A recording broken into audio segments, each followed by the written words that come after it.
ดั่งดวงใจไทยประชานายกรัฐมนตรีเปิดเผยการตั้งผู้เชี่ยวชาญด้านกฎหมายทางทะเลเจรจาประนอมภาคบังคับภายใต้อนุสัญญาอันคลอสมั่นใจไทยได้ประโยชน์นายอนุทิน ชาญวิรากูลนายกรัฐมนตรีและรัฐมนตรีว่าการกระทรวงมหาดไทยเปิดเผยว่าความคืบหน้าในการตั้งคณะเจรจาประนอมภาคบังคับภายใต้อนุสัญญาสหประชาชาติว่าด้วยกฎหมายทะเลค.ศ. 1982 หรืออันคลอสนายกรัฐมนตรีระบุว่าฝ่ายไทยได้ตั้งเป็นที่เรียบร้อยแล้วจำนวน2 คนประกอบด้วยนายศรีหศักดิ์ พวงเกตแก้วรองนายกรัฐมนตรีและรัฐมนตรีว่าการกระทรวงการต่างประเทศและนายทรงชัย ชัยปฏิยุทธ์เอกอัครราชทูตไทยณคูเวตเพื่อทำหน้าที่เจรจาประนอมภาคบังคับในกรอบของอันคลอสตามที่ทางกัมพูชาเสนอไปยังสหประชาชาติขณะเดียวกันได้ตั้งคณะกรรมาการประนอมภาคบังคับเป็นที่เรียบร้อยแล้วเช่นกันซึ่งเป็นผู้พิพากษาชั้นผู้ใหญ่ที่มีความเชี่ยวชาญด้านกฎหมายทางทะเลทั้ง2 คนฉะนั้นยืนยันว่าไทยมีความพร้อมที่จะเจรจาไม่ต้องกังวลพร้อมขอให้ทุกคนใช้ชีวิตได้ตามปกติโดยรัฐบาลการันตีเรื่องความปลอดภัยของพี่น้องประชาชนบริเวณชายแดนพรหมธิดา ทิพยานนท์รายงานจากสหพันธรัฐรัสเซียค่ะโฆษกกองทัพบกแสดงความเสียใจต่อครอบครัวของผู้เสียชีวิตเหตุเจ้าหน้าที่ศัสดีใช้อาวุธปืนก่อเหตุภายในศาลกลางจังหวัดกาฬสินธุ์ระบุปัจจุบันอยู่ระหว่างการสอบสวนของตำรวจพลตรีวินไทยสุวารีโฆษกกองทัพบกเปิดเผยว่ากองทัพบกได้รับรายงานเบื้องต้นกรณีเกิดเหตุใช้อาวุธปืนภายในศาลกลางจังหวัดกาฬสินธุ์โดยผู้ก่อเหตุเป็นเจ้าหน้าที่เสมียนศัสดี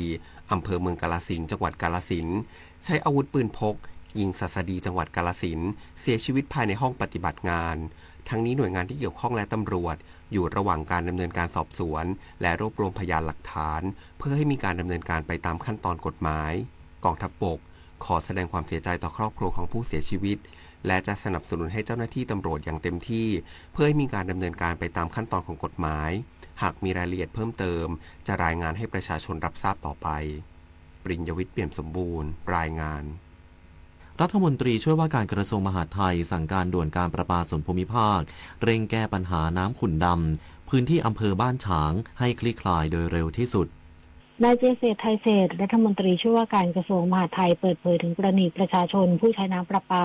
ในพื้นที่รับผิดชอบของการประปาส่วนภูมิภาคสาขาบ้านฉางจังหวัดระยองได้รับความเดือดร้อนจากตะกอนน้ำขุ่นดำในน้ำประปา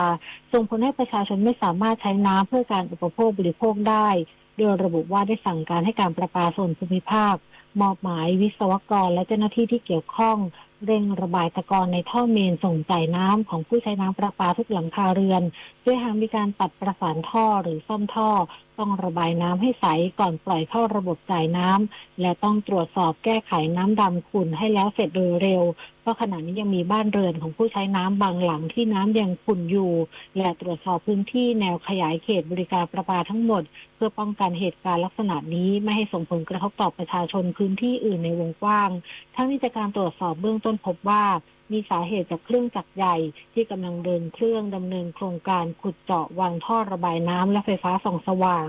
ขององค์กรปกครองส่วนท้องถิ่นที่มีที่ตั้งใกล้สถานีผลิตน้ำจนทำให้เกิดแรงสั่นสะเทือนตะกอนฟุ้งกระจายและทางการประปาส่วนภูมิภาคได้มีการปิดน้ำเพื่อย้ายแนวท่อประปาเมนใหญ่ต้นทางหลบแนวปรับปรุงถนนบริเวณพื้นที่หมู่ที่3ตำบลบ้านฉางจึงส่งผลให้น้ำขุ่นไหลเบาหรือไม่ไหลชั่วคราวในวงกว้างจุฑาภาสรักษาพันธ์รายงานน้ำมันทุกหยดมีค่ารู้ใช้รู้รักษาวันข้างหน้าไม่ขาดแคลนจบข่าวอานนท์ นันตะสุคนอ่านรับฟังข่าวครั้งต่อไปเวลา 17 นาฬิกา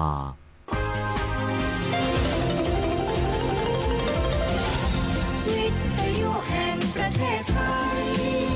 ให้ความรู้คู่ความสุข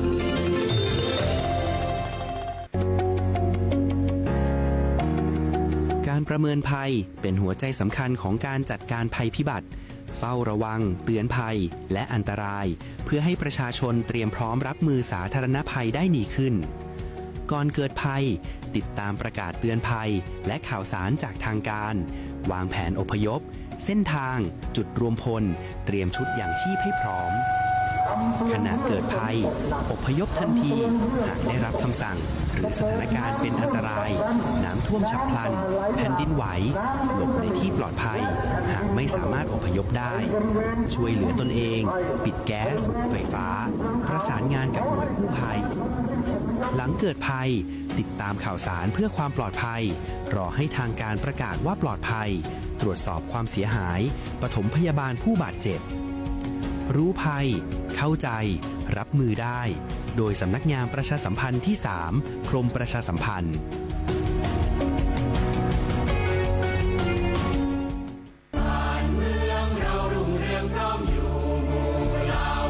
ชาติศาสนาพระมหากษัตริย์คือสถาบันหลักที่อยู่คู่ประเทศไทยมายาวนานความมั่นคงของชาติไม่ได้อยู่ที่ใครคนใดคนหนึ่งแต่อยู่ที่ความเข้าใจและความตระหนักรู้ของพวกเราทุกคน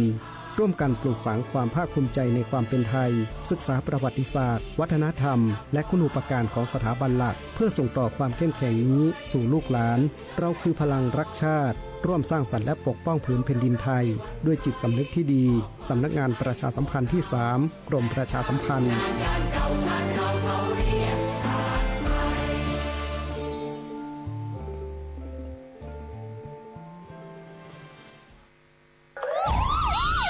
พ้นเป้าหมาย 14 จุดยึดทรัพย์ 200 รายการมูลค่ากว่า 500 ล้านบาทโอ้ถ้าจับได้ถึงตัวการใหญ่แบบนี้เจอโทษหนักทั้งแก๊งแน่เลยใช่นอกจากติดคุกแล้วเนี่ยตามกฎหมายก็ยังจะต้องถูกยึดทรัพย์อีกเรียกว่าไม่เหลืออะไรเลยทั้งทรัพย์สินที่ใช้ในการกระทำความผิดหรือทรัพย์สินที่ได้มาจากการซื้อขายยาเสพติดทั้งเงินทองรถบ้านที่ดินถึงแม้ว่าจะโอนไปให้ญาติพี่น้องหรือคนอื่นแล้วก็ตามแต่ถ้าเขาพิสูจน์ได้ว่ามาจากการค้ายาเสพติดแล้วล่ะก็ไม่รอดเหมือนกันยึดหมดแถมยึดได้ย้อนหลังไปตั้งแต่วันที่เริ่มค้ายาด้วยนะเรียกว่าเป็นการปราบปรามขบวนการค้ายาเสพติดเต็มรูปแบบเอาให้หนักโดยเฉพาะข้อหาฟอกเงินป้องกันฟื้นฟูสร้างภูมิรู้ให้โอกาสสำนักงานประชาสัมพันธ์ที่ 3 กรมประชาสัมพันธ์คุณกำลังฟังสถานีวิทยุกระจายเสียงแห่งประเทศไทยจังหวัดลำปาง FM 97 MHz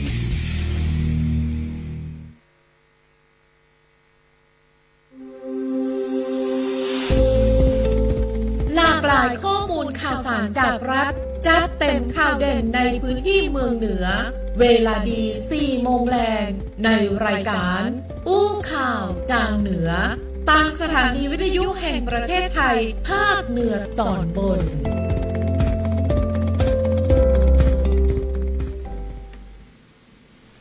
สวัสดีครับสวัสดีเจ้า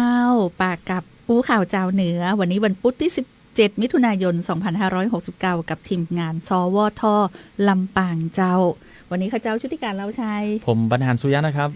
แล้วก็สวัสดีไปยัง8จังหวัดภาคเหนือของเฮาตัวแล้วก็ในทุกสถานีที่รับสัญญาณไปกันตอนนี้นะครับเจ้าบอกว่าจะเป็นในช่วงของข่าวสารบ้านเฮาเชียงใหม่ลำพูนลำปางแม่ฮ่องสอนแล้วก็ข่าวสารบ้านเฮาในช่วงที่2เนาะพะเยาแป้น่านมีข่าวสารมานำเสนอในวันนี้ในช่วงแรกนี่เฮาไปที่เชียงใหม่ลำพูนลำปางแม่ฮ่องสอนกันก่อนเจ้า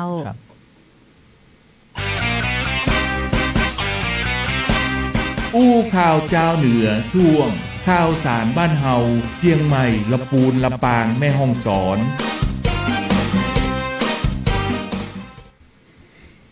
มาเริ่มต้นที่ลำปางก่อนกันแล้วกันนะเนาะอยากจะบอกว่าแต่เจ้านี่อุ้ยไป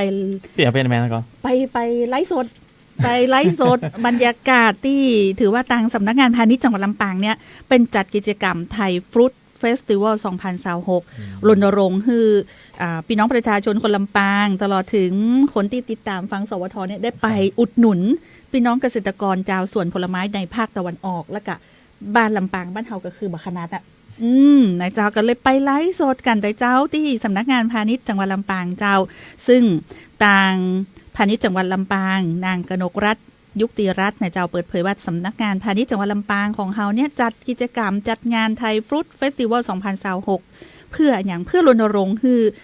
ได้บริโภคผลไม้ไทยภายใต้แนวคิดบอกว่าผลไม้ไทยอร่อยปลอดภัยใส่ใจสุขภาพเจ้าเพื่อส่งเสริมการ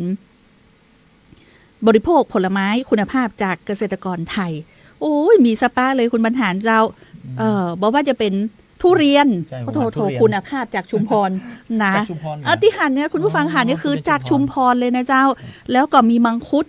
มังคุดนี่ขอบอกเลยว่าหมดไปแล้ววันนี้วันแรกของการจัดกิจกรรมแต่ว่ามี3วันด้วยกันนะเจ้า17ถึง19มิถุนายนตั้งแต่9โมงถึง4โมงเกิงเนี่ยไปได้เลยวันนี้ยังตันอยู่ตอนนี้4โมงปลายเนาะแต่ว่าถ้าบัตรตันมาเป็นอย่างคืนนี้วันพุกไปได้คืนนี้จะมาแหมโดยเฉพาะทุเรียนชุมพรมาเป็นรถบรรทุกเลยประมาณ 3,000 โลพุทธ3 ตันเนาะประมาณนั้นอ่ะเจ้าเปิ้นก็บอกว่ารณรงค์ตอนเนี้ยเป็นการนำผลไม้สดคุณภาพได้จิ้มแล้วมันก่อนมังคุดตะกี้มังคุดได้จิ้มแล้วหวานดีนะครับแต่อยากจิ้มทุเรียนมากกว่าอยากจิ้มทุเรียนวันพุกเนี่ยเจ้าจิ้มทุเรียนมากกว่าวันพุกไปได้เพราะว่าจำหน่ายในราคาที่ย่อมยาวเจ้าเพราะอย่างราคาเริ่มต้นที่99 139 159คือบ่ถึง200นะประมาณในป้ายแต่ละอันนี่บ่ถึง200แล้วจะบอกว่าเป็นคัดเกรดมาคัดเกรดคุณภาพพอเขาเปิงปอใจว่าเอาแบบนุ่มหรือเอาแบบกรอบนอกนุ่มในกาจะเอาไปกินวันผูกเอาไปกินวันเฮจะเอากินบาเดียวนี้วันนี้หรือว่าจะซุกวันผูกจะซุกวันไหนอ่ะเป็นคัดให้เขาได้เลยกำหนดวันซุกได้ด้วยนะน่ากะเนี่ยก็คือพร้อมปอกพร้อมปอกคือเรียบร้อยเลยนะก็คือพร้อมกินเนี่ยอ่ะพอเขาเลือกปุ๊บก็จะมีพิมพ์งานคอยปอกคือแขมกำหนึ่งเนาะนั่นกะแล้วทีมงานคนหนุ่มไฟแรงด้วยนะปอกไปตัวยิ้มไปตัวเจ้าหันละไปสัมภาษณ์แล้วแต่เจ้านี่นะมีความสุขกับการปอกทุเรียนจะบอกคือผิวทุเรียนนี่เป็นหอยถ้าเฮามาแบบว่าเอามาปอกคนเดียวเนี่ยอาจจะปาดใส่จิ้นได้แต่นี่โอ้มิดนี่บางเฉียบแล้วก็คมขนาดเลยนะเจ้าก็เลยมากล้านักที่แผนกปอกนะเขากลัวมีดนะจะมีดคมถ้าชาวบ้านในฟังที่อื่นจะโทรเข้ามาจองอย่างก็ได้ก่อนก็ได้นะเจ้าโทรไปสอบถามรายละเอียดเพิ่มเติมได้ที่สำนักงานพาณิชย์จังหวัดลำปางเจ้าบางคนเป็นจองล่วงหน้าวันนี้ก็เลยมีคนที่ไปฮับของที่ตัวเก่าจองไว้บอกว่าจะเป็นมังคุดหรือว่าทุเรียนเจ้าก็เป็นจองล่วงหน้าโทรไปที่นี่เลยเบอร์สำนักงานพาณิชย์จังหวัดลำปาง054-265-022เนอะอันนี้ต่างสำนักงานพาณิชย์จังหวัดลำปางเป็นการเชิญชวนพี่น้องประชาชนร่วมอุดหนุนผลไม้ไทยเพื่อช่วยเหลือเกษตรกรสร้างรายได้ให้ภาคการเกษตรร่วมกันขับเคลื่อนเศรษฐกิจไทยให้เติบโตอย่างยั่งยืนต่อไปเจ้าครับจากเรื่องของทุเรียนเนาะไปที่เชียงใหม่ครับพี่แอลครับที่เชียงใหม่นี่วันนี้เปิดปฏิบัติการทลายเครือข่ายนอมินีข้ามชาติแอบแฝงในพื้นที่โดยทางด้านตำรวจภูธรจังหวัดเชียงใหม่ก็มีการเปิดปฏิบัติการพิทักษ์เชียงใหม่ทลายเครือข่ายนอมินีระดับมีการระดมกำลัง10หน่วยงานด้วยกันนะครับปิดล้อมตรวจค้นธุรกิจต่างด้าวผิดกฎหมายทั่วจังหวัดตามนโยบาย9ด้านของรัฐบาลซึ่งที่อาคารหอประชุมตำรวจภูธรจังหวัดเชียงใหม่นะครับพลตำรวจตรียุทธนาแก่นจันทร์ผู้บังคับการตำรวจภูธรจังหวัดเชียงใหม่พร้อมกับเจ้าหน้าที่ตำรวจและก็หน่วยงานที่เกี่ยวข้องก็ได้มีการเปิดปฏิบัติการพิทักษ์เชียงใหม่ทลายเครือข่ายนอมินีระดมกำลังเจ้าหน้าที่รวม188นายมีการปล่อยแถวปิดล้อมตรวจค้นและก็ขยายผลเครือข่ายการประกอบธุรกิจของคนต่างด้าวผิดกฎหมายเพื่อสนองนโยบายของรัฐบาลและก็กระทรวงมหาดไทยในการป้องกันและปราบปรามอาชญากรรมทางเทคโนโลยีรวมถึงการแก้ไขปัญหาการใช้บุคคลสัญชาติไทยถือหุ้นแทนหรือว่านอมินีนั่นเองนะครับซึ่งก็เป็นนโยบายของทางรัฐบาลเองโดยทางด้านนายอนุทินชาญวิรากูลนายกรัฐมนตรีก็มีการสั่งการให้ปราบปรามกลุ่มทุนต่างชาติที่เข้ามาประกอบธุรกิจผิดกฎหมายในประเทศเฮานะครับรวมไปถึงในรูปแบบของนอมินีเนี่ยนะครับคือกันอย่างเข้มข้นนะครับตามนโยบาย9ด้านนะครับอย่างถอนรากถอนโคนนั่นเองในพื้นที่จังหวัดเชียงใหม่ก็ถือว่ามีกลุ่มที่เข้ามาประกอบธุรกิจเยอะเหมือนกันในด้านนี้นะครับแล้วก็ทางเชียงใหม่เองก็มีการตั้งคณะทำงานร่วมกันหลายหน่วยงานด้วยกันนะครับเพื่อมาบูรณาการทำงานร่วมกันตรวจสอบแล้วก็มีการวางแผนเข้าดำเนินการกับกลุ่มเป้าหมายที่อาจจะเกี่ยวข้องกับการกระทำผิดกฎหมายดังกล่าวสำหรับหน่วยงานที่มาร่วมปฏิบัติก็ว่าจะเป็นตำรวจภูธรจังหวัดเชียงใหม่ตำรวจตรวจคนเข้าเมืองเชียงใหม่ตรวจท่องเที่ยวมีทางด้านฝ่ายปกครองจังหวัดเชียงใหม่สำนักงานพาณิชย์แล้วก็มีสำนักงานสรรพากรพื้นที่1และ2แล้วก็หน่วยงานต่างๆที่เกี่ยวข้องมาระดมกำลังพร้อมกันเนี่ย188นายด้วยกันก็ถือว่าการดำเนินงานดังกล่าวนั้นก็มุ่งเน้นในการตรวจสอบแล้วก็ตรวจค้นกลุ่มเป้าหมายทั่วพื้นที่จังหวัดเชียงใหม่เป็นการขยายผลสู่การจับกุมการกระทำผิดกฎหมายแล้วก็สร้างความเชื่อมั่นให้กับพี่น้องประชาชนในเรื่องของการใช้กฎหมายอย่างเป็นธรรมเป็นการจัดระเบียบนะครับธุรกิจต่างๆในการเป็นการคุ้มครองผลประโยชน์ทางธุรกิจหรือว่าทางเศรษฐกิจของประเทศไทยอย่างมีประสิทธิภาพครับพี่แอมครับเจ้าที่ฝั่งเจ้า ทางอำเภอฝางดำเนินการตั้งจุดตรวจจุดสกัดตรวจตรารักษาความสงบเรียบร้อยตลอดถึงลาดตระเวนนะเจ้าเฝ้าระวังการลักลอบลำเลียงยาเสพติดในพื้นที่ตำบลปงน้ำฮ้อนเจ้าว่าที่ร้อยตรีนพรัตน์สุภกิจโกศลในอำเภอฝางเจ้าลงพื้นที่ตรวจเยี่ยมให้กำลังใจเจ้าหน้าที่ในการปฏิบัติหน้าที่รักษาความสงบเรียบร้อยโดยนายสตวัฒน์อภิวงศ์ปลัดอำเภอฝ่ายความมั่นคงพร้อมด้วยสมาชิกอส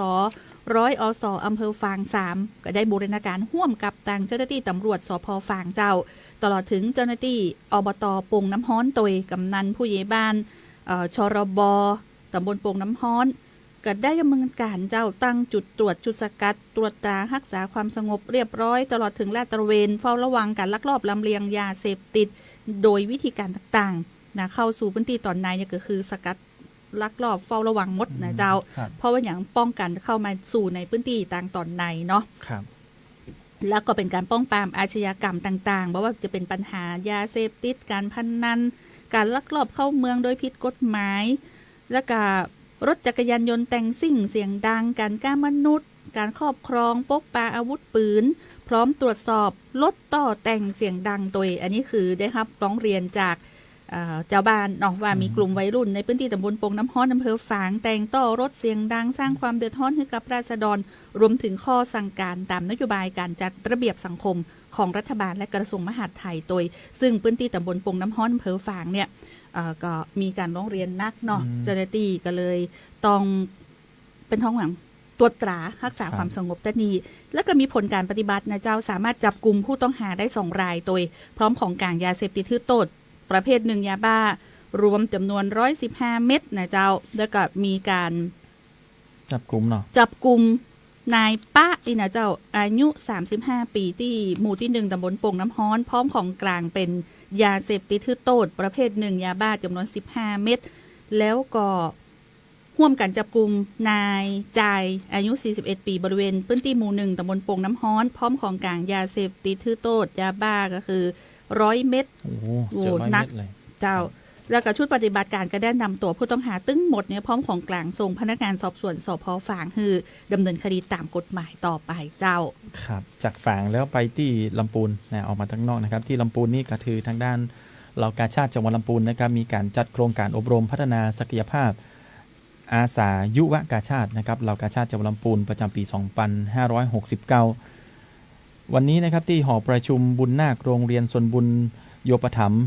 ลำพูนนะครับก็มีทางด้านนายปิยพงษ์ชูวงศ์ผู้ว่าราชการจังหวัดลำพูนมาเป็นประธานในการเปิดโครงการอบรมพัฒนาศักยภาพอาสายุวกาชาติเหล่ากาชาติจังหวัดลำพูนโดยมีทางด้านสมาชิกยุวกาชาติระดับ2ซึ่งเป็นนักเรียนชั้นมัธยมศึกษาปีที่2จำนวน129คน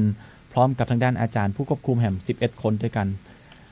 โดยทางด้านนางณัฐพรชูวงศ์นายกเหล่ากาชาติจังหวัดลำพูนก็ได้บอกว่าสภากาชาติไทยโดยสำนักงานยุวกาชาติและอาสาสมัครกาชาติก็มีภารกิจสำคัญนะครับในการที่จะส่งเสริมและพัฒนาศักยภาพเด็กและเยาวชนคือมีจิตอาสามีความรู้มีความเข้าใจในอุดมการณ์ของกาชาติและก็เหล่ากาชาติจังหวัดลำพูนที่เล็งเห็นถึงความสำคัญของเยาวชนซึ่งก็เป็นพลังสำคัญในการที่จะมาพัฒนาชุมชนสังคมก็ได้มีการจัดโครงการนี้ขึ้นมานะครับเพื่อให้เป็นการปลูกฝังให้เยาวชนมีคุณธรรมจริยธรรมแล้วก็มีเป็นการสร้างจิตสำนึกนะครับการเป็นผู้ให้แล้วก็พร้อมกับช่วยเหลือสังคมชุมชนต่างๆในฐานะอาสายุวกาชาติแล้วก็เป็นการปลูกฝังจิตอาสาแล้วก็อุดมการณ์ในการบำเพ็ญประโยชน์เพื่อส่วนรวมตามภารกิจของสภากาชาติไทยในการช่วยเหลือเพื่อนมนุษย์เพื่อพัฒนาทักษะการดำเนินชีวิตแล้วก็การพยาบาลเบื้องต้นตลอดจนการเตรียมความพร้อมให้เยาวชนเป็นกำลังสำคัญในการบำเพ็ญประโยชน์ช่วยเหลือสังคมและผู้ด้อยโอกาสอย่างถูกต้องต่อไปครับพี่แอลครับเจ้าไปที่แม่ฮ่องสอนเจ้าที่ท่าอากาศยานแม่ฮ่องสอนมีการบูรณาการหน่วยงานจัดฝึกซ้อมแผนฉุกเฉินและเผชิญเหตุเต็มรูปแบบแล้วก็ยกระดับมาตรฐานความปลอดภัยด้านการบินเจ้า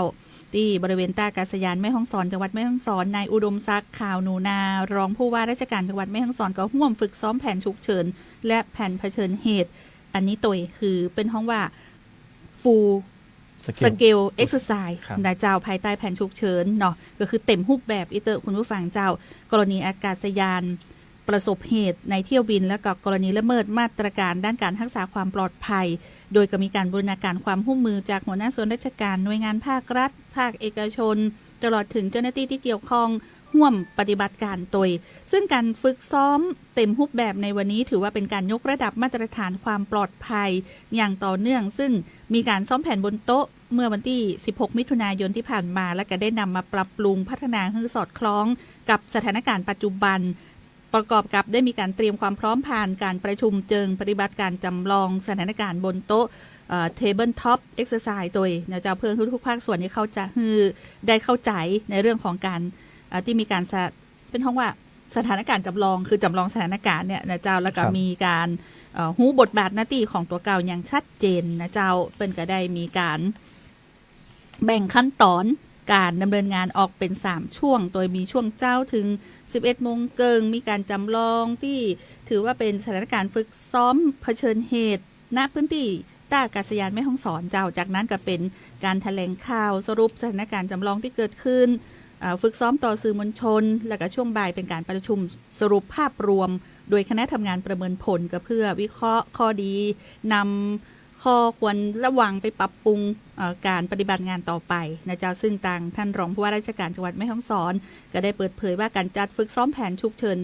ดังกล่าวเนี่ยก็มีวัตถุประสงค์สำคัญก็คือทดสอบความพร้อมและขีดความสามารถของทุกหน่วยงานไม่ว่าจะเป็นด้านบุคลากรเครื่องมือกาอุปกรณ์ก็ดีขั้นตอนการปฏิบัติงานเมื่อเกิดเหตุวิกฤตนะเจ้าโดยก็มีเป้าหมายหลักก็คือว่าปกป้องชีวิตและก็ดูแลความปลอดภัยสูงสุดของผู้ประสบภัยและเจ้าหน้าที่ผู้ปฏิบัติงานเจ้าเนาะนี่เป็นก็ได้มีการฝึกซ้อมแผนที่ท่าอากาศยานแม่ฮ่องสอนเจ้าครับยังอยู่ที่แม่ฮ่องสอนนะครับแต่ว่ามันที่ในพื้นที่ของอำเภอแม่เสรียงนะครับโดยที่อำเภอแม่เสรียงนั้นมีการเตรียมส่งไข่ล็อตสีชมพูนะครับเพื่อกับทางด้านสวพ1เชียงใหม่เนี่ยไปตรวจสอบหาเชื้อโรคด้านปศุสัตว์เพื่อตรวจสอบแหล่งที่มาของไข่นะครับแล้วก็ยืนยันว่าไข่ที่พบเป็นไข่แตะนะครับบ่ใช่ไข่ปลอมโดยทางสาธารณสุขก่อนที่มีการเร่งตรวจสอบเพื่อป้องกันประชาชนวิตกกังวลนั่นเองซึ่งทางด้านนายวีรพัฒน์เทพวงศารักษาการปศุสัตว์อำเภอแม่เสรียงก็ได้มีการทำงานร่วมกับทางด้านนายกมลใจถาสาธารณสุขอำเภอแม่เสรียงก็ลงพื้นที่ไปตรวจสอบไข่ร้านค้าแห่งหนึ่งนะครับกรณีที่ไข่ไก่เปลี่ยนเป็นสีชมพูนะครับซึ่งทางด้านปศุสัตว์ก็จะเข้ามาดูแลในเรื่องนี้เรื่องของแหล่งที่มาของไข่ว่ามันเกิดได้ขึ้นได้จะใดนะมาจากจะใดฟาร์มไหนนะครับรวมไปถึงการดูแลเก็บรักษาไข่ที่นำมาขายในส่วนของสาธารณสุขอำเภอแม่เสรียงเองก็จะนำตัวอย่างไข่แผงที่มีปัญหานั้นส่งไปให้ทางด้านศูนย์วิทยาศาสตร์การแพทย์ที่1เชียงใหม่หรือว่าศูนย์สวพ1เชียงใหม่ซึ่งคาดว่าจะทราบผลใน1อาทิตย์นี้นะครับก็พร้อมกันนี้ทางด้านปศุสัตว์และก็สาธารณสุขอำเภอแม่เสรียงก็ได้ให้คำแนะนำในการเก็บรักษาไข่ที่นำมาขายนะครับสังเกตไข่ที่อาจจะมีการปนเปื้อนนะครับหากบ่สะอาดก็ขอให้พี่น้องประชาชนนั้นอย่าได้ตื่นตระหนกนะครับสามารถกินไข่ได้ปกตินะครับไข่ที่มาขายไม่ใช่ไข่ปลอมแน่นอนแต่ว่าเพียงแค่ฟองที่มันเกิดเป็นสีชมพูนั้นนะครับมันตรวจพบว่ามีการปนเปื้อนของเชื้อแบคทีเรียอยู่เท่านั้นเองนะครับเปียครับเจ้าแต่ถ้าเกิดว่าสีเพี้ยนไปแหมมันก็คืองดกินยาเนาะใช่เป็นต้องรอผลแหมสักนิดหนึ่งนะครับเนาะงดบริโภคทันทีพักกันสักกรรมเจ้าเดียวพอมาปะกันในช่วงข่าวสารบ้านเฮาเจียงไฮ้พะเยาแป้น่านต่อเนาะอู้ข่าวเจ้าเหนือช่วงข่าวสารบ้านเฮาเจียงไฮ้พะเยาแป่น่าน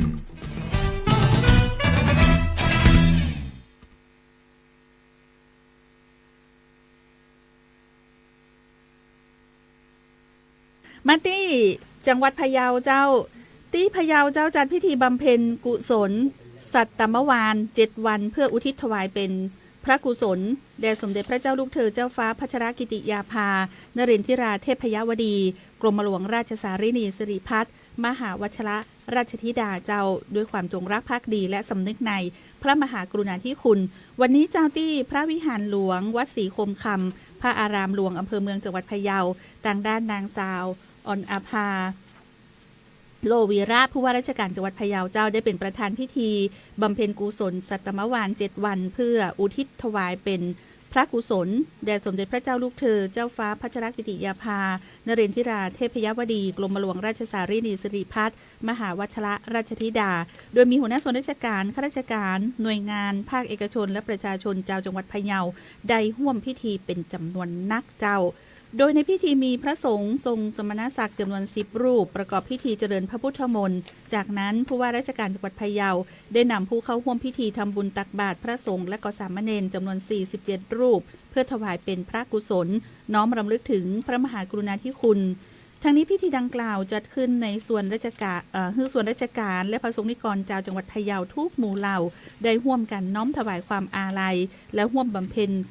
กุศลอุทิศถวายเป็นพระกุศลด้วยความสำนึกในพระมหากรุณาธิคุณที่ทรงมีต่อพระสงฆ์นิกรชาวไทยยังหาที่สุดบ่ได้เจ้าครับไปที่จังหวัดแพร่นะครับที่จังหวัดแพร่นั้นทางด้านจังหวัดแพร่ก็มีการประกอบพิธีบำเพ็ญกุศล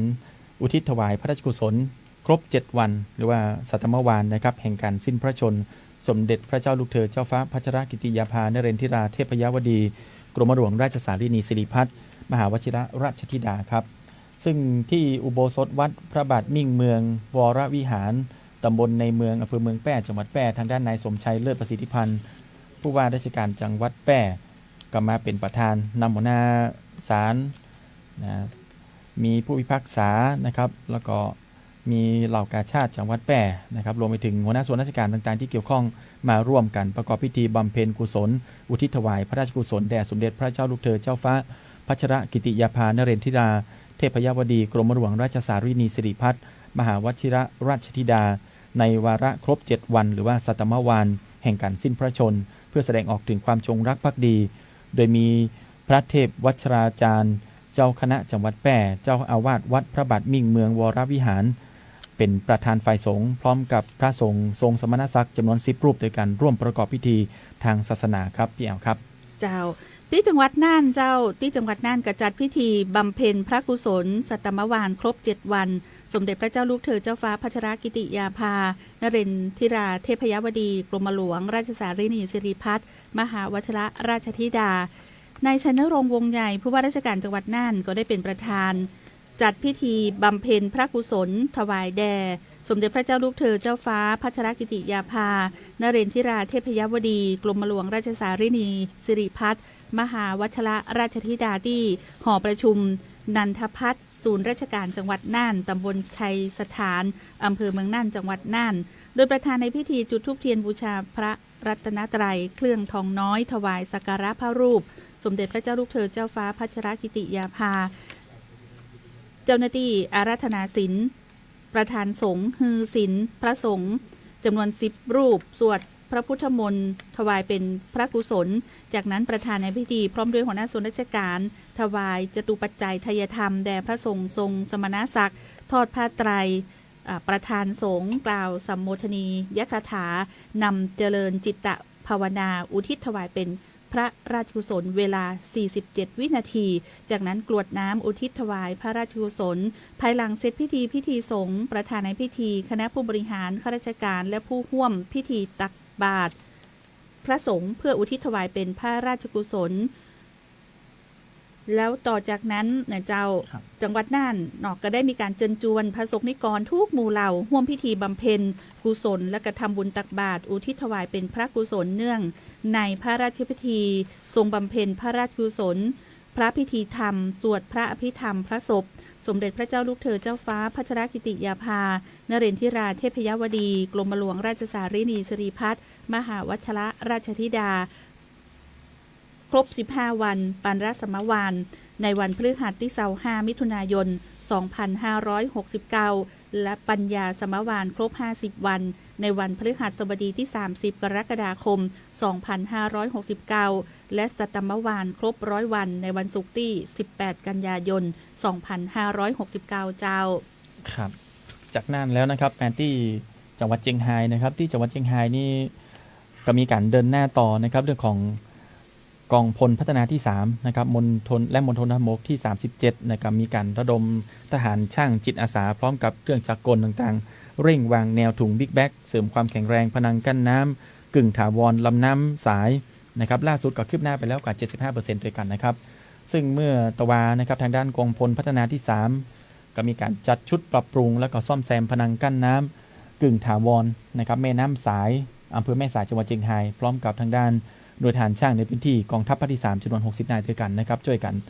ในการลำเลียงนะครับทั้งยุทโธปกรณ์ต่างๆจำนวน20รายการด้วยกันเดินหน้าเข้าไปปฏิบัติงานบริเวณโซน A ในพื้นที่โซน A2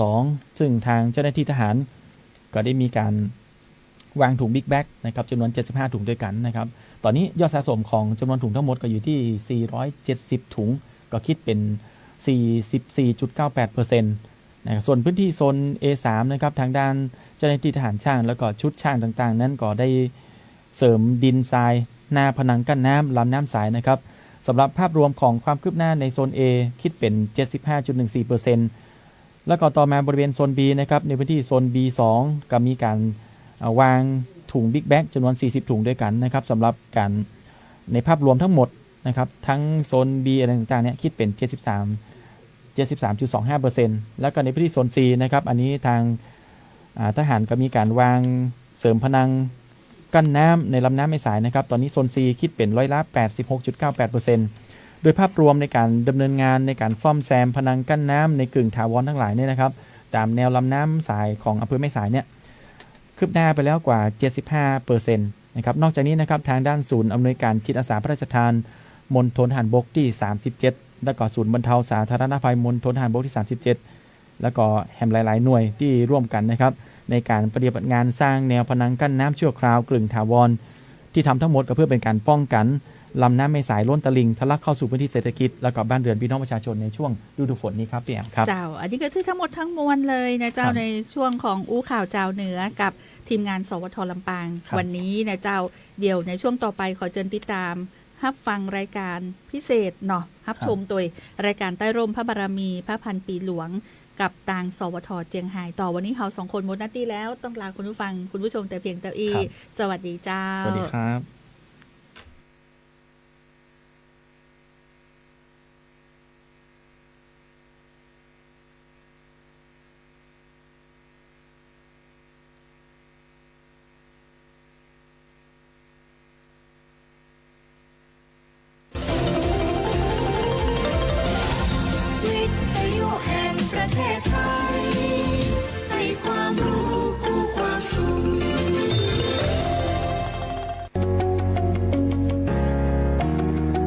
การประเมินภัยเป็นหัวใจสำคัญของการจัดการภัยพิบัติ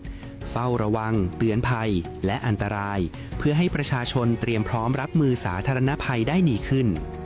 ก่อนเกิดภัยติดตามประกาศเตือนภัยและข่าวสารจากทางการ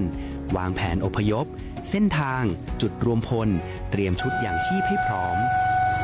ขณะเกิดภัยอพยพทันทีหากได้รับคำสั่งหรือสถานการณ์เป็นอันตรายน้ำท่วมฉับพลันแผ่นดินไหวหลบในที่ปลอดภัยหากไม่สามารถอพยพได้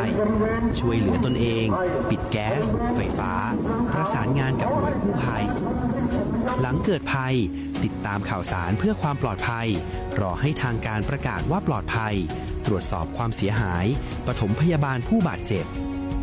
รู้ภัยเข้าใจรับมือได้โดยสำนักงานประชาสัมพันธ์ที่ 3 กรมประชาสัมพันธ์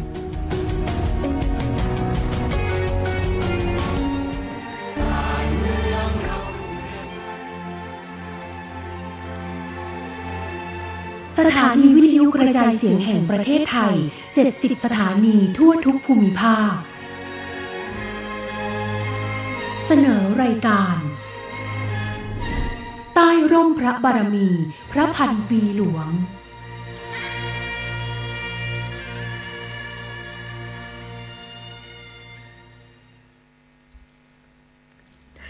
สวัสดีคุณผู้ชมคุณผู้ฟังทุกท่านค่ะต้อนรับเข้าสู่รายการใต้ร่มพระบารมีพระพันปีหลวงทางสถานีวิทยุกระจายเสียงแห่งประเทศไทยจังหวัดขอนแก่นทุกวันจันทร์จนถึงวันศุกร์ 16:30 นาทีถึง 17:00 น.วันนี้สวท.ขอนแก่นนะคะเป็นแม่ข่ายผลิตรายการและแพร่ภาพให้สวท.ทั่วทุกภูมิภาคทั้ง70สถานีรับสัญญาณพร้อมกันค่ะ รายการนี้ภายใต้การอำนวยการของผู้อำนวยการสถานีวิทยุกระจายเสียงแห่งประเทศไทยจังหวัดขอนแก่นนางอัจฉริยามังธานีวันนี้ดิฉันจราพรมั่งคั่งเป็นผู้ดำเนินรายการและสท.ขอนแก่นวันนี้เป็นแม่ข่ายผลิตรายการมีเรื่องราวพระราชกรณียกิจที่ทรงคุณค่าของสมเด็จพระนางเจ้าสิริกิติ์พระบรมราชินีนาถพระบรมราชชนนีพันปีหลวงสำหรับวันนี้นะคะในช่วงแรกค่ะเราจะไปรับชมภาพเก่าเล่าเรื่องเมื่อครั้งสมเด็จพระนางเจ้าสิริกิติ์พระบรมราชินีนาถพระบรมราชชนนีพันปีหลวงเสด็จพระราชดำเนินเยือนที่จังหวัดขอนแก่นให้พี่น้องประชาชนชาวอีสานได้มีกำลังใจที่ดีและเพื่อให้ประสบกนิกรชาวไทยนะคะเรียกว่าเป็นสิ่งที่ล้ำค่าค่ะในโอกาสที่ชาวไทยชาวอีสานได้รับเสด็จพระองค์ท่านต่างปลื้มปิติและที่จังหวัดขอนแก่นเรื่องของผ้าไหม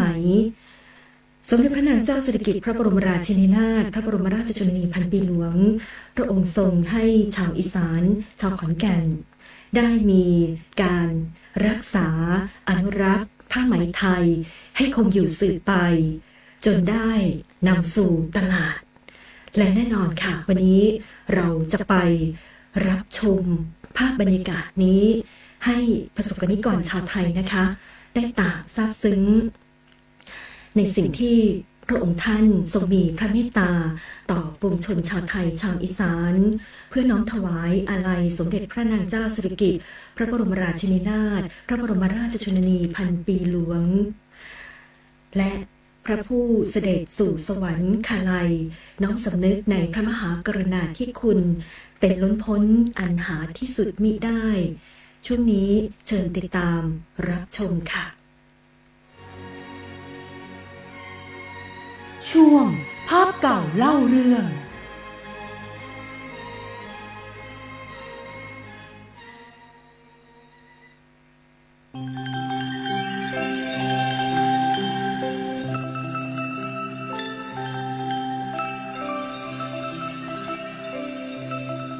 สมเด็จพระนางเจ้าสิริกิติ์พระบรมราชินีนาถพระบรมราชชนนีพันปีหลวงทรงมีพระราชกรณียกิจในการฟื้นฟู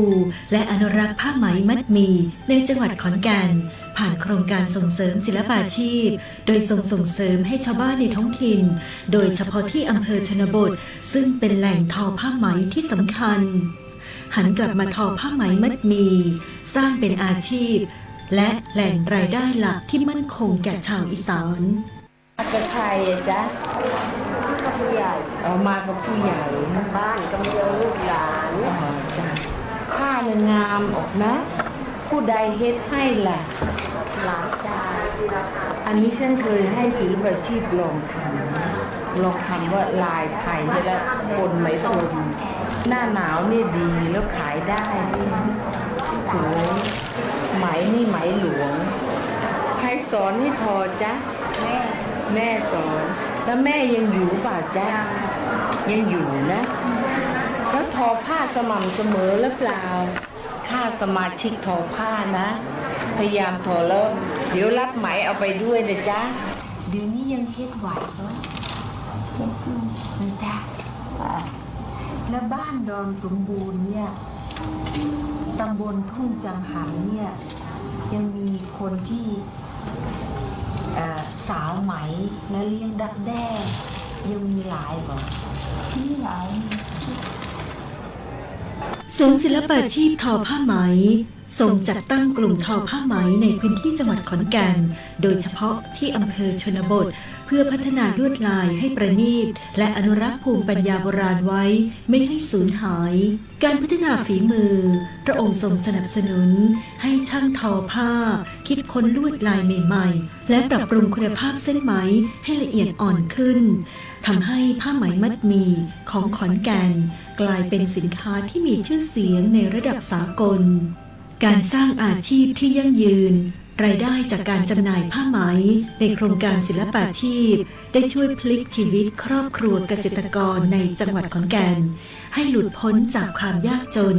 และมีคุณภาพชีวิตที่ดีขึ้นการอนุรักษ์ผ่านพิพิธภัณฑ์ มีการจัดตั้งพิพิธภัณฑ์ศาลาไหมไทยอาคาร60พรรษามหาราชินีณวิทยาลัยการอาชีพขอนแก่นเพื่อเป็นแหล่งเรียนรู้และสืบสานเรื่องราวพระราชกรณียกิจตลอดจนภูมิปัญญาผ้าไหมอีสานนอกจากนี้การสืบสานพระราชปณิธานยังต่อยอดมาถึงปัจจุบันโดยจังหวัดขอนแก่นได้จัดกิจกรรมเพื่อเทิดพระเกียรติและพัฒนาต่อยอดผ้าไหมเช่นงานมัดหมี่เบนาเล่เพื่อผลักดันเส้นใยอีสานสู่เวทีโลกด้วยน้ำพระราชหฤทัยที่เปี่ยมล้นที่มีต่อประสบกนิกรชาวไทยตลอดระยะเวลาที่ผ่านมาสมเด็จพระนางเจ้าสิริกิติ์พระบรมราชินีนาถพระบรมราชชนนีพันปีหลวงพระองค์ทรงมีพระเมตตาต่อชาวอีสานโดยเฉพาะชาวบ้านในพื้นถิ่นที่สืบทอดการอนุรักษ์การทำผ้าไหมมัดหมี่ทั้งใช้ในครัวเรือนเพราะไม่รู้จักจะไปขายที่ไหนหลังจากที่สมเด็จพระนางเจ้าสิริกิติ์พระบรมราชินีนาถพระบรมราชชนนีพันปีหลวงทรงเสด็จพระราชดำเนินเยี่ยมเยียนประชาชนในพื้นที่ห่างไกล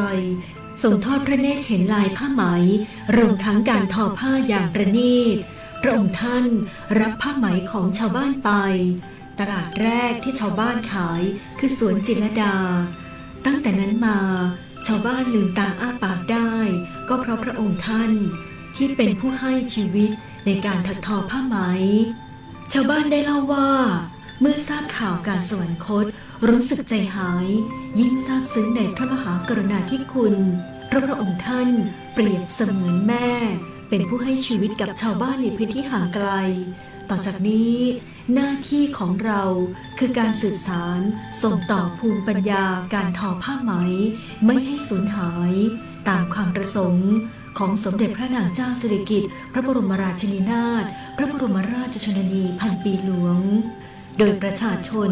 ผู้ได้เฝ้ารับเสด็จเมื่อครั้งที่พระองค์ได้เสด็จเยี่ยมอำเภอชนบทนอกจากนี้ยังมีเรื่องราวที่เกี่ยวข้องประวัติศาสตร์มาช้านานทำให้หน่วยงานที่เกี่ยวข้อง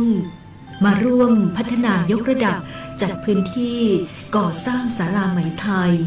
หนึ่งในโครงการเฉลิมพระเกียรติสมเด็จพระนางเจ้าสิริกิติ์พระบรมราชินีนาถพระบรมราชชนนีพันปีหลวงเนื่องในมหามงคลเฉลิมพระชนมพรรษาครบ5 รอบ 12 สิงหาคม 2535 เพื่อเป็นศูนย์สืบสานพระราชปณิธานงานศิลปาชีพด้านผ้าไหมและผลิตภัณฑ์ไหมของภาคอีสานสมเด็จพระนางเจ้าสิริกิติ์พระบรมราชินีนาถพระบรมราชชนนีพันปีหลวงทรงมีพระราชดำรัสส่งเสริมอาชีพส่งเสริมรายได้และยกระดับเกษตรกรผู้ทอผ้าไหมสนับสนุนให้ชาวบ้านปลูกหม่อนสายพันธุ์ดีสำหรับเลี้ยงไหมออกแบบลวดลายผ้าที่มีทั้งลวดลายโบราณและลายร่วมสมัยพร้อมอนุรักษ์ภูมิปัญญาท้องถิ่นของไทยไว้ให้คงอยู่สืบไปด้วยสำนึกในพระมหากรุณาธิคุณเป็นล้นพ้นอันหาที่สุดมิได้สถานีวิทยุกระจายเสียงแห่งประเทศไทยสำนักงานประชาสัมพันธ์ที่ 1 กรมประชาสัมพันธ์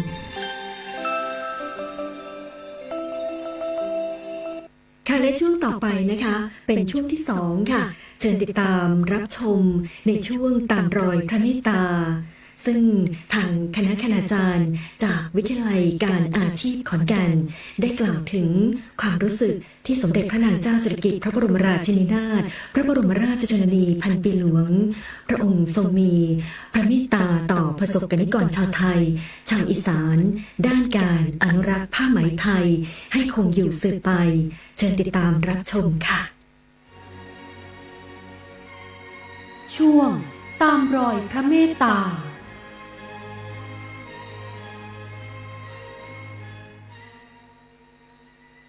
ครับผมนายอัศวินพรหมอาวุธผู้อำนวยการสำนักมาตรฐานการอาชีวศึกษาและวิชาชีพสำนักงานคณะกรรมการการอาชีวศึกษา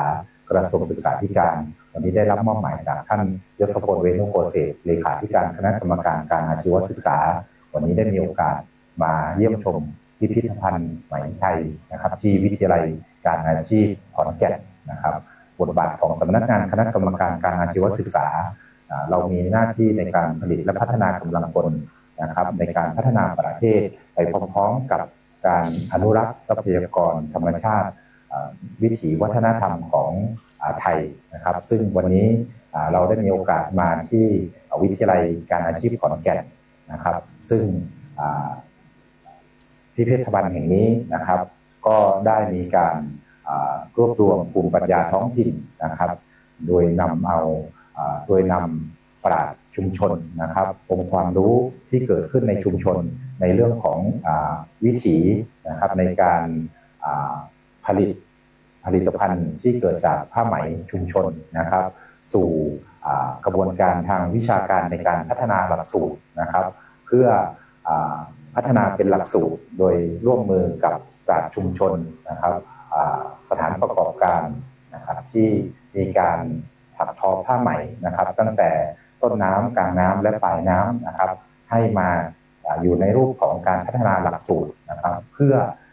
จัดการเรียนการสอนนะครับในสาขาเทคโนโลยีสิ่งทอนะครับเพื่ออนุรักษ์สืบสานนะครับรักษาและต่อยอดนะครับในเรื่องของการผลิตผ้าไหมซึ่งเป็นอัตลักษณ์เอกลักษณ์ของประเทศไทยนะครับให้เยาวชนน้องๆนักเรียนนักศึกษารวมถึงประชาชนที่สนใจนะครับได้มาศึกษาที่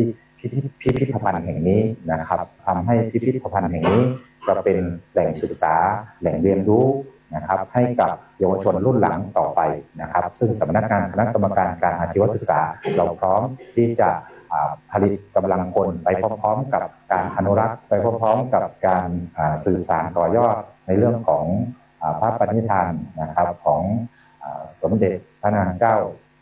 สิริกิติ์พระบรมราชชนนีพันปีหลวงนะครับต่อไปครับ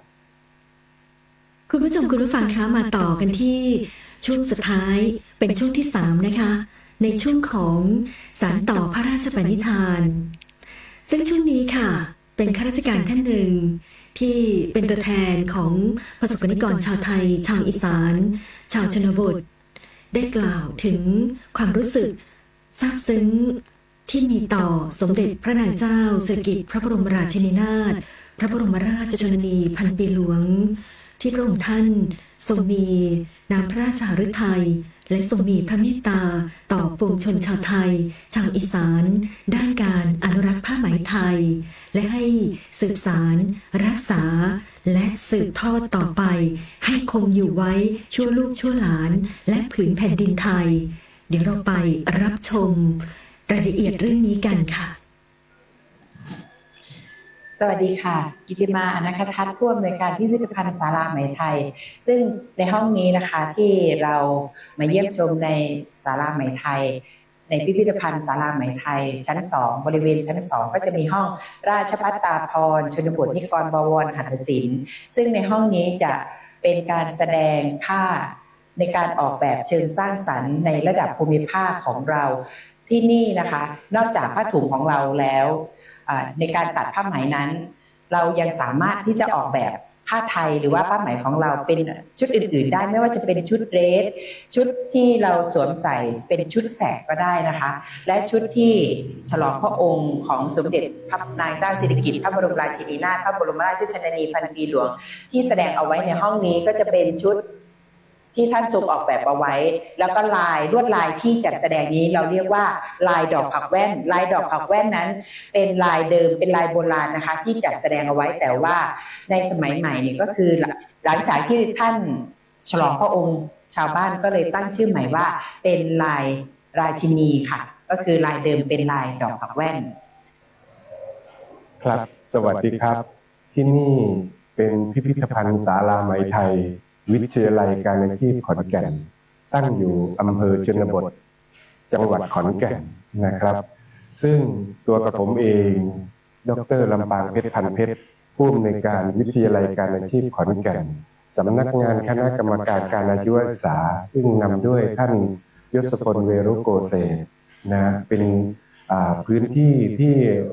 เราบริหารจัดการแล้วก็ได้สืบสารรักษาต่อยอดพระปณิธานของสมเด็จพระนางเจ้าสิริกิติ์พระบรมราชินีนาถพระบรมราชชนนีพันปีหลวงซึ่งเราเกิดแรงบันดาลใจจากที่ท่านได้เสด็จ พระราชดำเนินมาในภาคอีสานจังหวัดขอนแก่นและได้กล่าวชื่นชมกับ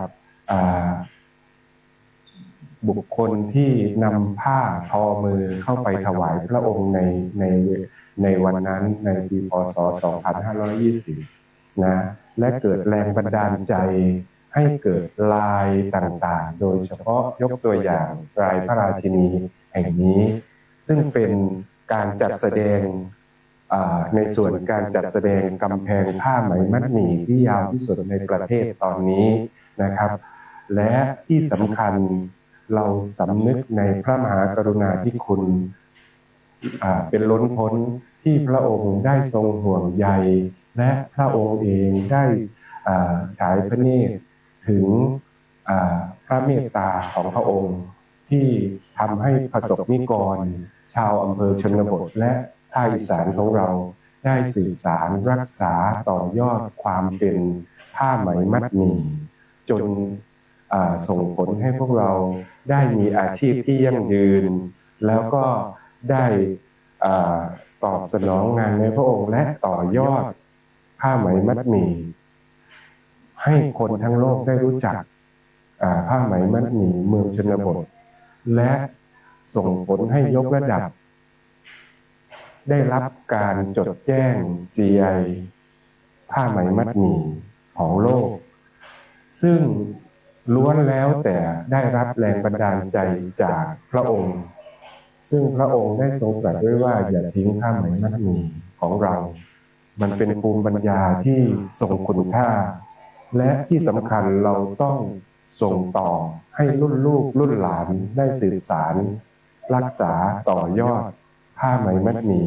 ได้อย่างสวยงามและมั่นคงสืบไปขอบคุณครับ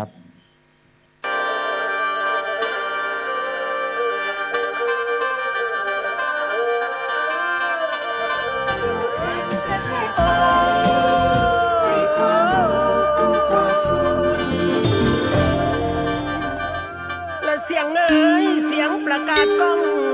หัวใจของสาวไทยสุดโศกเศร้า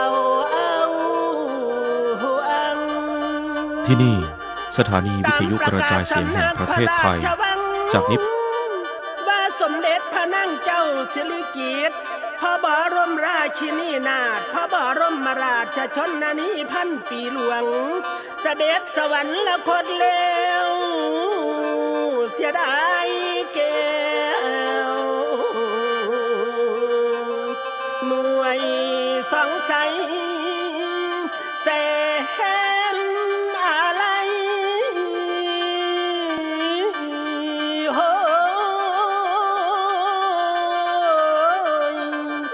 โอ้ยโน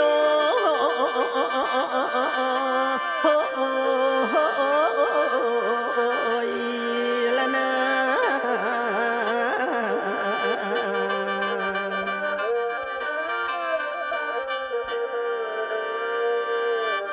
แล้วว่าโนพี่น้องเผ่าสาวไทยเอ๋ยเมื่อวันที่24ตุลาคม2568บอกไว้ไทยเงางามสวงสลดพ่อหูข่าวการสวรรคตพระแม่ไทยจอมเจ้าอกละทมตรมเศร้าฟ้าง่อยเงาเม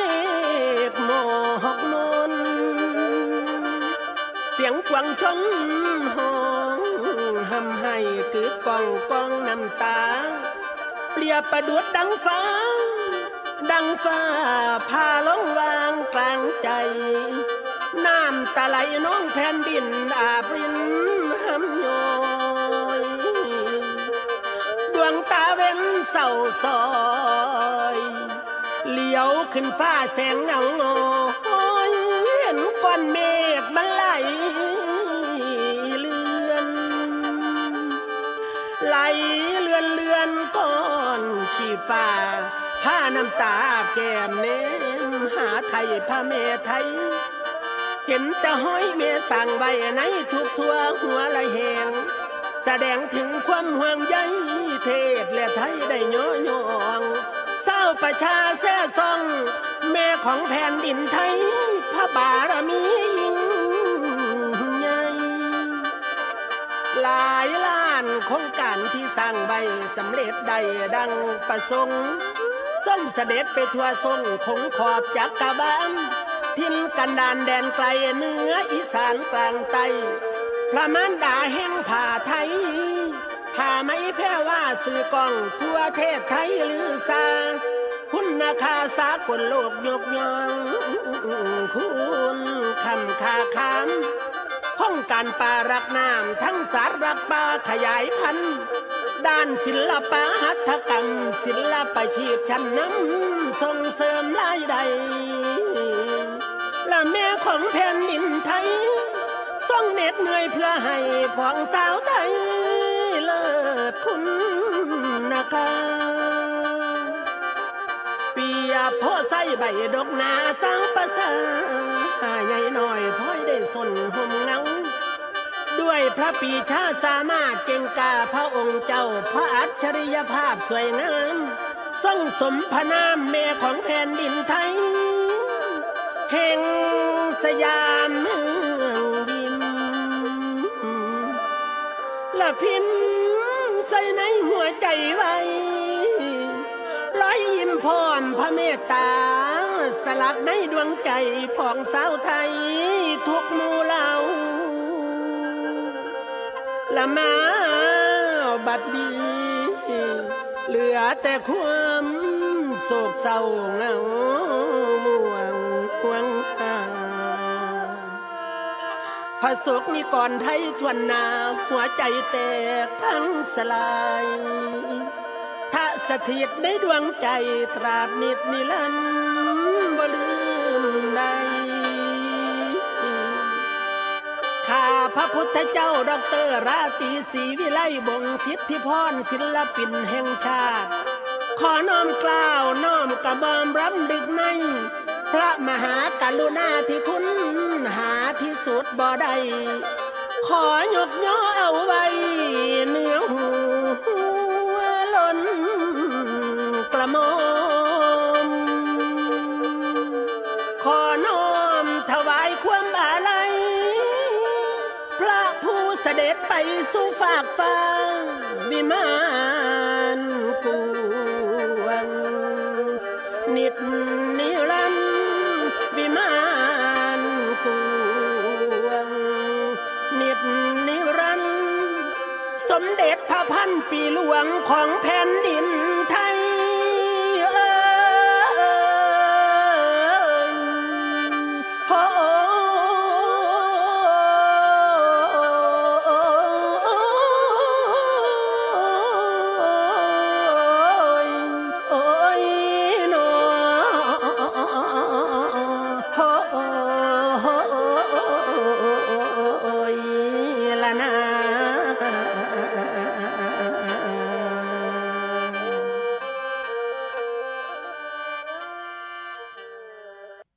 สำหรับวันนี้นี่คือเรื่องราวที่ทรงคุณค่า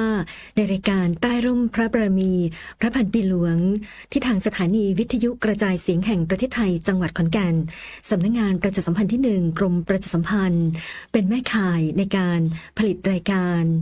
ภายใต้การอำนวยการของนายสมบัติชัยรัตน์ผู้อำนวยการสำนักงานประชาสัมพันธ์ที่1นางอัจฉริยามังธานีผู้อำนวยการสถานีวิทยุกระจายเสียงแห่งประเทศไทยจังหวัดขอนแก่นวันนี้ดิฉันจิราพรมั่งคั่งผู้ดำเนินรายการพร้อมกับทีมงานสวทขอนแก่นลาไปก่อนรายการนี้ทุกวันจันทร์จนถึงวันศุกร์ 16:30 น.ถึง 17:00 น.ฝากคุณผู้ชมคุณฟังติดตามรับชมรับฟังค่ะส่วนในวันพรุ่งนี้จะเป็นคิวของสวทใดในการเป็นแม่ข่ายผลิตรายการใต้ร่มพระบารมีพระพันปีหลวงฝากคุณผู้ชมคุณฟังติดตามรับชมรับฟังค่ะสำหรับวันนี้เวลาหมดแล้วลาไปก่อนสวัสดีค่ะ